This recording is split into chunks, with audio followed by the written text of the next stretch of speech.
Motopixel TV ekranlarında çok kısa bir süre önce Honda Goldwing incelemesini görmüştünüz. O inceleme videosundan sonra altına yorum olarak abi bir de BMW'de K1600 GT var, onu da bir test etmen lazım diye çok fazla yorum gelmişti ki hani yorumlara gerek kalmadan ben zaten bu motosikleti bulsam da test etsem diyordum yıllardır.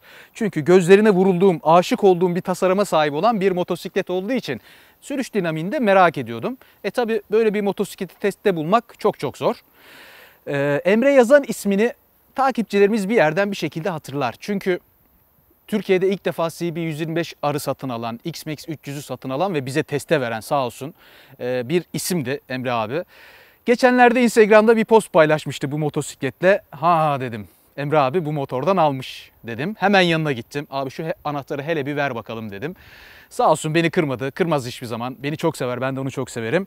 Hemen testi aldım. 3-4 gündür test ediyorum ve hani Goldwing'le kıyaslayabilecek kadar, motosikletin dinamiklerini çözecek kadar da test ettim diyebilirim. O yüzden anlatmaya hazırım.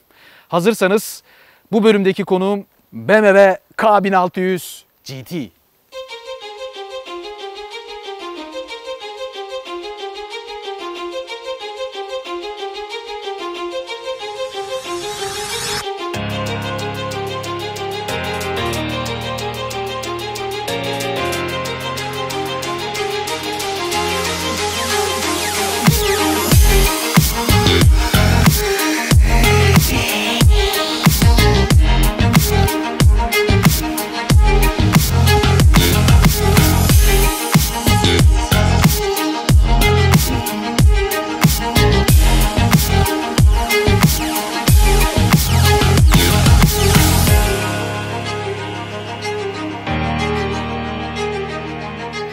Tabii Goldwing'de olan farkı net olarak söyleyeceğim. Yani öyle bir tanımlayacağım ki hani Goldwing mi K1600 GT mi ayrımını net yapabileceksiniz. Çünkü çok keskin bir farklılık var arasında.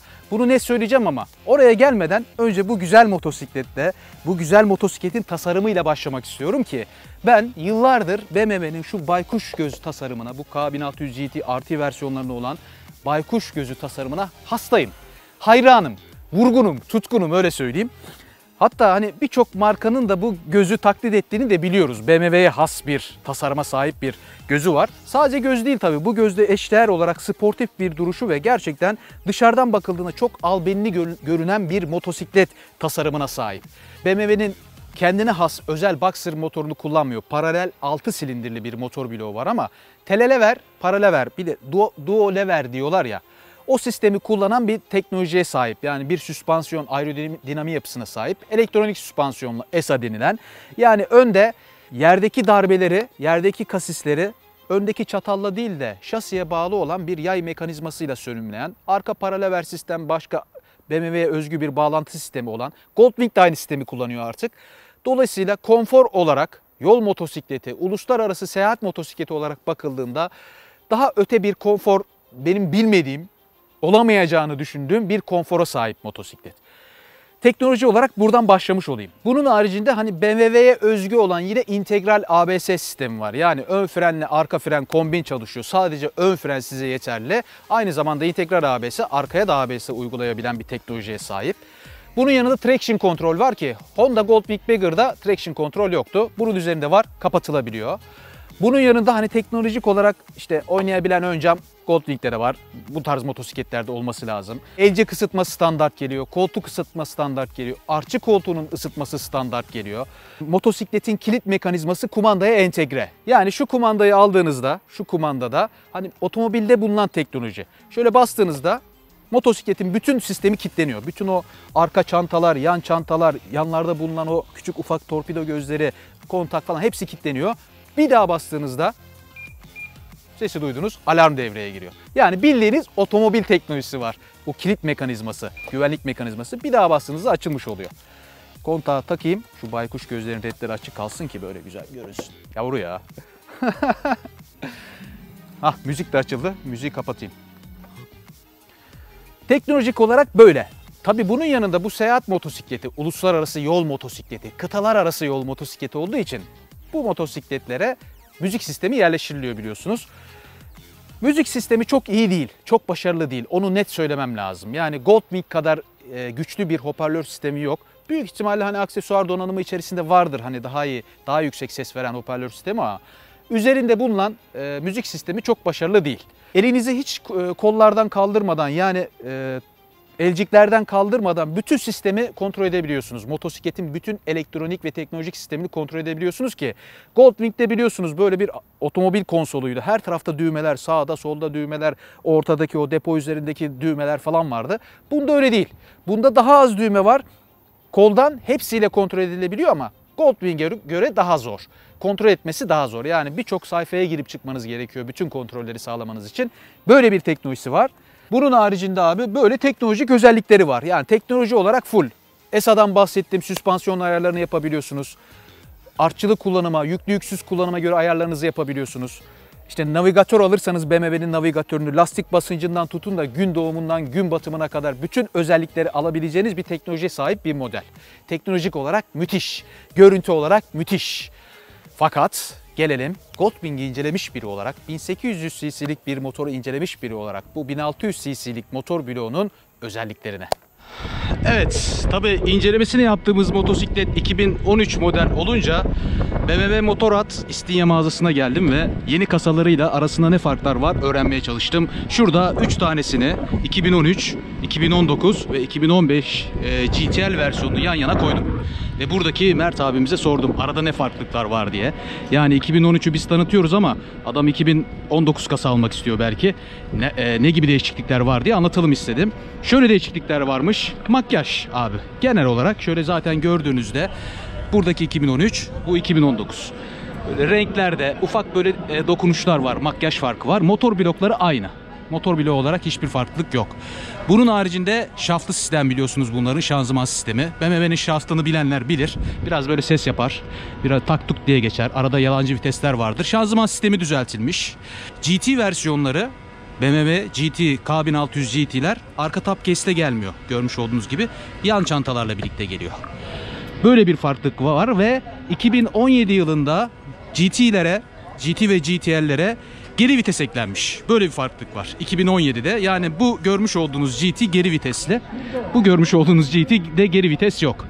Sürüş modları, işte S-Alısı, elektronik süspansiyonunda herhangi bir farklılık, değişiklik olmadı ama geliştirilmeler olduğu söyleniyor. Makyaj demişken mesela şurayı göstereyim. Şurada farklı şeyler var. Mesela egzozdan göstereyim örnek. Egzozu biraz daha böyle şekilli şukurlu yapmışlar. Bu 2013'ün egzozu. Biraz daha hani eskimsi. Genel şöyle baktığımızda orada gösterge panelinde şöyle bir kocaman bir K1600 GT yazısını görüyoruz. Şöyle göstereyim. Gösterge paneli de farklı değil. 2013'te ise eski kasasında bizim incelemesini yaptığımız kasada ise K1600 GT yazısı yok. Fakat gösterge panelleri aynı. Hoparlör sistemi, müzik sisteminin ses kalitesinin aynı olduğu söyleniyor. Ses kalitesi aynı. En büyük farklılıklardan bir tanesi şurada görüyorsunuz, anahtarsız çalıştırma var. Yeni GT'lerde, bizimkinde normal anahtarlı çalıştırma 2013'te. Bu arada şunu görmüşken fiyatı da göstereyim abi. 240.000 lira toplam fiyat diyor. Standart fiyatı 205.000 lira olarak görünüyor. Standart donanımlı fiyatı. Farkındaysanız bizim incelemesini yaptığımızda bir koruma barı var. Bunda bir sis farı var, koruma barı yok. Yani aksesuarlar üzerine eklendikçe fiyatı artıyor. BMW'yi klasik biliyoruz. Üzerinde gelen lastik şu anda bizim kullandığımız lastikle bakıyorum aynı. Turismo, aynı değil. Bridgestone Buttlucks ile standart geliyor. Bu ikisi arasındaki farklılıklar böyle. GTL'e geldiğimizde ise GTL'deki o L harfi biraz daha lüksü herhalde temsil ediyor. Arkada şöyle kocaman bir devasal bir top case ile, sırt dayamalı böyle oturmalı bir top case ile geliyor. İstenirse buraya kolçaklar falan vesaire eklenebiliyor. Ve en önemli farklılık GTL'de abi oturuş pozisyonu daha düşük. Bu galiba 75 santim civarında. Bizim kullandıklarımız 78-79 santim civarında galiba. Net emin değilim o rakamdan ama bunda abi oturduğunuzda içine, Allah söyletti, içine oturuyorsunuz. Makinenin içine giriyorsunuz. Daha Goldwing havası, daha böyle motorun içindesiniz. Bunlarda ise motorun üstüne oturuyorsunuz. Öyle bir farklılık var. Bir de gidon açısında farklılıklar var. Bak bizimkinde abi, benim test ettiğimde şöyle gidonu en sola çevirdiğinizde bak el burada takılmıyor şeye. Şimdi benim test ettiğimi veya GT versiyonunu da göstereyim onu. Bunda yaptığınızda el şuraya geliyor bak. Dolayısıyla bunda gidon daha uzun, daha geniş, daha buraya, sürücüye yakın. Yani daha içinde oturulan, daha böyle konforlu seyahat edilen bir versiyonu GTL. GT'lerde ise daha sportif sürüşlü olduğu için daha gidon sürücüden biraz daha uzakta, daha dar. Bu dolayısıyla dönüş çapı da daha dar hissettiren bir hissiyat veriyor. Bunun haricinde şuradaki barlar falan, hani bunlar da GTL'de 2015 olmasına rağmen daha süslü, daha böyle güzel. Böyle farklılıklar var arada. Yani 2013 model GT ile 2019 model GT arasında öyle ahım şahım çok böyle deli büyük farklılıklar yok. Teknolojik olarak biraz daha geliştirilmiş, şanzıman sistemi elden geçirilmiş, üzerine bir takım farklı donanımlar eklenmiş, farklı aksesuarlar eklenmiş. GTL bu işin nirvanası artık BMW'de, hani o seyahat motosikletinde daha nirvana, daha üst donanımlara sahip bir modeli. Durum böyle. Motor özelliği deyince tabii hepimizin aklına gelen şey abi 6 rakamı. 6. Zaten BMW'de bu rakamı ön plana çıkarmak için bu motor bloğunun yan taraflarına 6 rakamını koymuşlar böyle net olarak görünsün diye. 6 silindirli, paralel 6 silindirli. Goldwing'deki gibi 3 sağda 3 solda değil, direkt 6 silindirli. 160 beygir, 175 Nm tork üretiyor. 1600 cc'lik motor bloğunda. 160 beygir, 175 Nm tork ve limitör yok. Hani Goldwing'lerde limitör var biliyorsunuz. 180'de beygir. Herhalde diğer Goldwing'ler 200'de bir limitöre giriyor. Bunun haricinde abi üzerinde var olan torku, 175 Nm torku, 1500 devirde %70'inden fazlasını verebildiği teknik özelliği var. Kağıt üzerinde böyle yazıyor ama kullanırken de böyle mi? Evet böyle abi. Müthiş torklu bir motor. Müthiş torklu. Yani böyle bir tork yok abi. Gazı verdin mi böyle en alt devirlerde bile ben güçlüyüm abi, ben giderim bak diyor. Yani bana öyle davran diyor. Tabii traction kontrolü var. Bu çok işe yarıyor, traction kontrol. Olmazsa acayip sarar. Motoru böyle altınızdan kaçırırsınız. O derece gidiyor. Traction kontrolü olması burada çok önemli bir avantaj. Bir tane Dynamic, BMW'nin o en performanslı modu. Bir tane Road, bir tane de Rain var galiba. 3 tane sürüş modu var.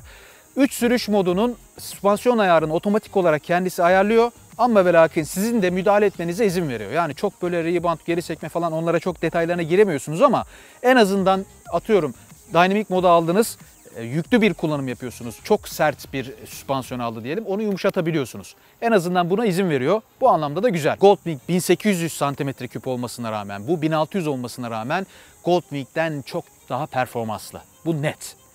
Yani ister beğenin ister beğenmeyin. Müthiş derecede Goldwing'i tokatlar. Onu net söylemem lazım. 220-230 rahat bulduğu son hızı. Bak şimdi abi. 7000 devirlerde 240 ve 240'tan sonra kafa sallamaya başlıyor. Arkada çanta var. Şu anda 250'leri gördüm abi. 250'leri gördüm. Gösterge şeyinde, navigatöründe maksimumumuz 236'yı gösterdi. Yani 4 oradan 240. 14 kilometre hızlık bir şeyi var. Uçağımızda giriyor. 14 kilometrelik bir sapma farkı var. Ama biz kendi göstergesini hesaplarsak 250'yi buluyor abi. 250'den sonrasını da bulur da yol yok abi onu yapacak. Artık o kadar da yeter yani. Şimdi geleyim abi Goldwing'de olan net farklılıklarına, net özelliklerine. Goldwing mi, bu mu diye soracak olan adama net cevap vereyim abi. Goldwing, eğer bir evde bir Goldwing varsa, bir aile gibi düşünün bunu. Abi o Goldwing o evin ağır abisi. Ağır abisi. Yani nasıl? Böyle ağır davranır, serin kanlı davranır. Yaptığı hareketler yavaştır, konuşması falan yavaştır. Ama ve lakin böyle herkes saygı duyar. Herkes önünde saygıyla bakar. Ağır abisi. Bu ise o evin bıçkın abisi abi. Bıçkın delikanlısı öyle söyleyeyim. Niye? Heyecanlı, istekli, agresif olabilen, gerektiğinde sert olabilen, böyle mahalleye, bütün mahalleye hakim olabilen, bakın burada ben varım diyen ağır abisi. Öyle bir farklılık var. Yetmedi mi? Şöyle devam edeyim. Goldwing eğer bir kanepe ise, bir evde bulunan çek yassı kanepe ise, rahat, konforlu bir kanepe ise bu teknik koltuk abi. Niye diyeceksiniz? Goldwing'in içine giriyorsunuz abi. İçine girerek Goldwing'i kullanıyorsunuz. Bunda ise üstüne oturuyorsunuz. Yani şöyle anlatayım. Goldwing'in kendine has bir sürüş dinamiği var. Goldwing'e bindiğiniz zaman abi bu benim dinamiklerimi öğren, o dinamikleri öğrendiği zaman ben seni mutlu ederim diyor. Bunda ise abi normal bir motosiklet dinamiği var. Yani kendine has, kendine özel değil. Üzerine bindiğinizde normal bir motosiklet kullanıcısının kısa sürede çözebileceği, anlayabileceği, kavrayabileceği bir dinamiği var. Çünkü oturuşu motosiklet oturuşu.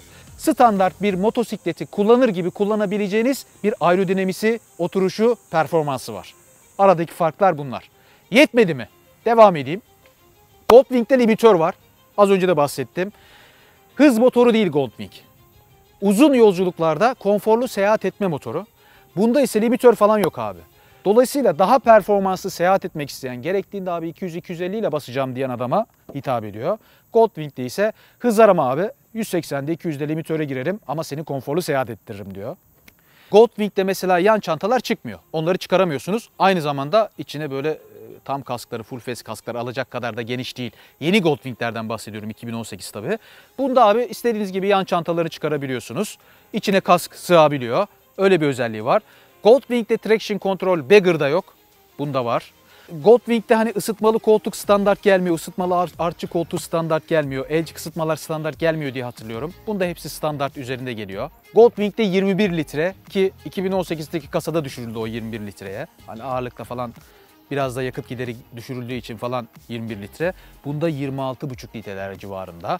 Ki yakıt tüketimi olarak bakıldığında hemen hemen aynı olarak bakabiliriz. Goldwing'de aynı ama hani bu 1600'lük, Goldwing 1800, dolayısıyla Goldwing yakıt tüketimi açısından daha başarılı ama yakıt tüketimini de şöyle değerlendireyim.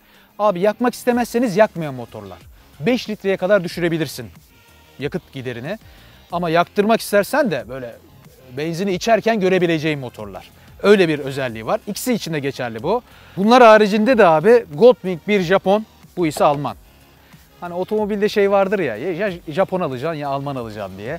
Motosiklette de öyle denir mi bilmiyorum ama Goldwing Japon, bu Alman. Yani şöyle özetleyeyim. Goldwing Marlboro ise bu Parlament abi. Goldwing Dainese bu Alpinestars. Goldwing Mercedes'e bu BMW. Goldwing iPhone'sa bu Samsung.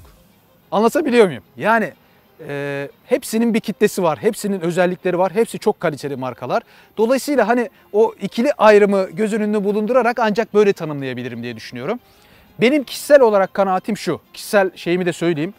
Ben abi satın alacak olsam Goldwing mi alırım, bunu mu alırım? Sırf vallahi şu gözleri yüzünden, sırf yemin ederim şu gözleri yüzünden bunu tercih ederim.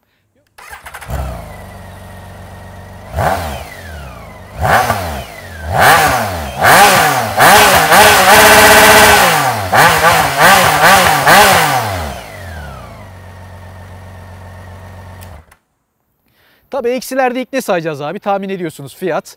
Fiyatı söyledikten sonra sakın kapatmayın bakın. Çünkü öbür eksi özelliklerini de bilin ki hani aklınızın köşesinde bulunsun. Ne olur ne olmaz. İleride bir sohbet ortamında lazım olur. Kullanırken demiyorum bak, sohbet ortamında diyorum. Abi Temmuz 2019 itibariyle 240 bin liralık bir başlangıç fiyatı var. Goldwing'lerle baktığımızda hemen hemen birbirine yakın fiyatları. Fiyat böyle. Ama ve lakin hani sıfır almak istemiyorsanız ikinci elde de çok uyguna bulabiliyorsunuz. Emre abi bunu sanırım 100 binler, 110 binler civarında satın almış. 60 binlerde 2013 model. Ki 2013 ile 2019 arasında dağlar kadar büyük farklılıklar yok. Dolayısıyla evet sıfır fiyatları çok pahalı abi bu dolar eurodan dolayı ama ikinci eline girdiğiniz zaman da satın alınabilecek hani bu sınıftaki kullanıcılara alabileceği bir rakam sunuyor aslında ama genel olarak değerlendirdiğimizde abi 240 bin lira. Ev alınır, daire alınır, arsa alınır, arsaya ortak girilir falan dedirtiyor insana. Dolayısıyla fiyat çok pahalı. En büyük eksisi bu. Bunu bir tarafa koyduk. Bana göre en büyük ikinci eksisi bu model bazında söylüyorum bunu. Geri vites olmaması üzerinde. Çünkü Goldwing'lerin hepsinde geri vites var abi. Bunda geri vites yok. 2017 yılında bütün kasalarına geri vites eklenmiş. Yani eğer siz 2017'den önceki kasaları satın alma niyetindeyseniz geri vites olmadığını bilin derim. Bu büyük bir eksi bence. Aynaları küçük abi bak. Aynalar çok güzel. Görüş açısı falan çok güzel. Önüne konumlanmış ve küçük. Bir tık daha büyük olsaymış daha iyi olurmuş dedirtti bana. Aynalarını çok sevmedim. Çok net olarak güzel aynalarmış dedirtmedi bana. Abi manevra yaptığınızda sağ sol manevralarda abi eliniz, baş parmağınız bu gidonla şeyin altında sıkışıyor. Depo arasında böyle sıkışırmış gibi hissettiriyor. Sıkışmıyor ama sanki orada sıkışacakmış gibi o sizi rahatsızlık rahatsız hissetmenize sebep oluyor. Bunun yanında da abi hani gidon dönüş turu dar. Bu gidon darlığından dolayı. Yani çok fazla böyle hamle yapmanızı istiyor. Dolayısıyla bu bize neyi gösteriyor abi? Evet, çanta çıkarılabiliyor. Şehir içerisine girebilirsin. Manevrası, dengesi falan çok iyi bir motosiklet ama bu gidon genişliği, gidonun sizden uzak duruyor olması, çevirdiğinizdeki o hissiyatı çok fazla böyle şehir içerisinde benimle uğraşma. Bak hani biraz o konuda sıkıntılıyım diyor. Dolayısıyla bana göre en büyük eksisi bu abi. Yani birebir Goldwing hissiyatını yaşamak istiyorsanız abi GTL'de var o.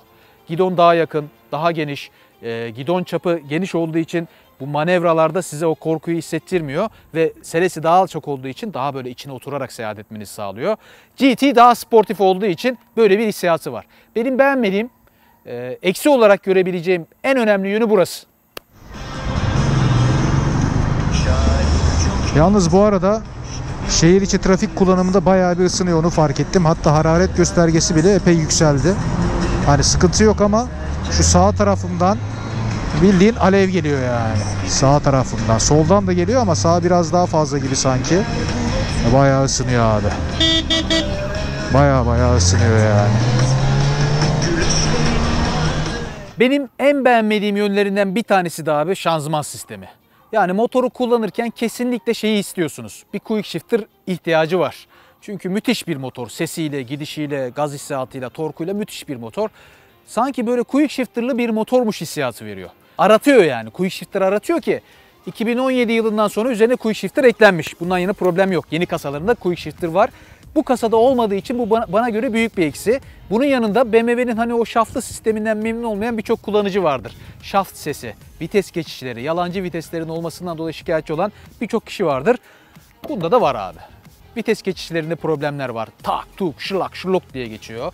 Arada yalancı viteslere boşa düşebiliyor. Mesela 4'ten 5'e alacaksınız, bir bakmışsınız boştasınız. Geçmemiş vites, sonra gacırt diye böyle bir sesle geçiriyorsunuz falan. Şaft sesi var. Ki doğal bu. Hani bu bir eksi, çok kötü canım diyecek bir şey değil. Bu BMW'nin bir karakteri aslında. Şaftlı bütün motorlarında bunu hissettiriyor ama yeni kasalarda bu şaft sisteminde geliştirdikleri için, quick shifter ekledikleri için dolayısıyla bu sistem bu eksikliği gidermiş olmuşlar ama bunda bu var abi. Bu bana göre büyük bir eksi. Şu anda bak 3. vitesteyim ha. 20-25 km hızla gidiyorum. Bastım mı da gidiyor. Yok, bası falan arttırdım ama öyle çok büyük bir fark olmadı. Başka. Şu.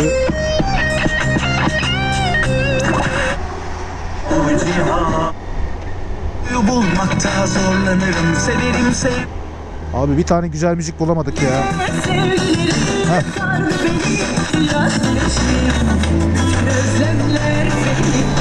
En yüksek seste.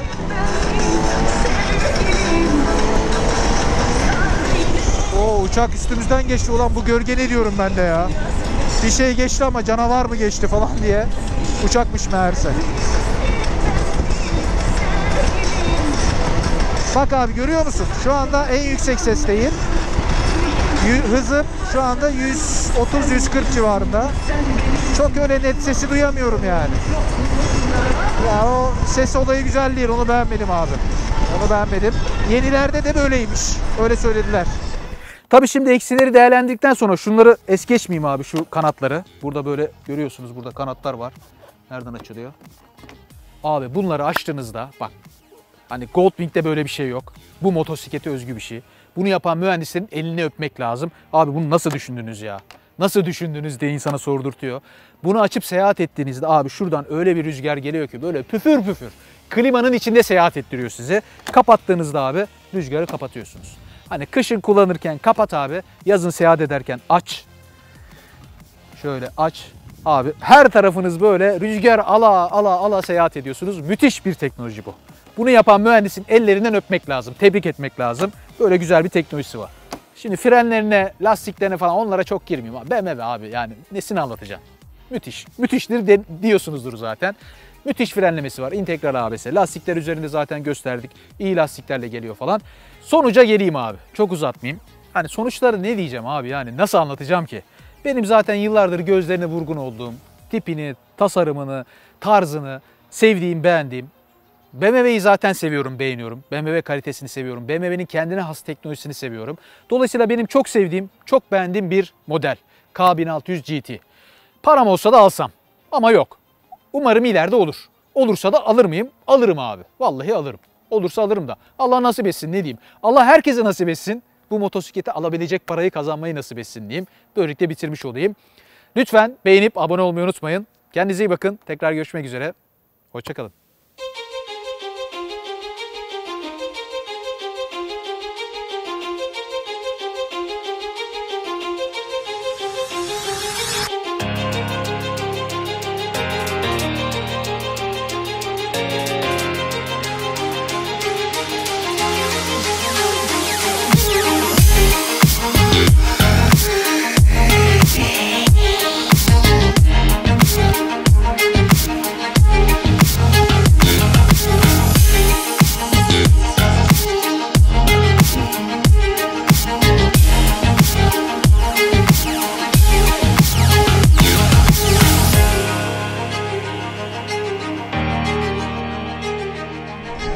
Şöyle yatayım ya azıcık. Vallahi şöyle rüzgar geliyor sağdan o zaman böyle bir sola doğru atıyor ama vallahi yatarak şöyle gidersin abi. Tabii tankerler mankerler var bu yolda. Çok da böyle abartmayalım iş. Neler geçmedi ki, geçer daha öncekiler gibi bu da geçer.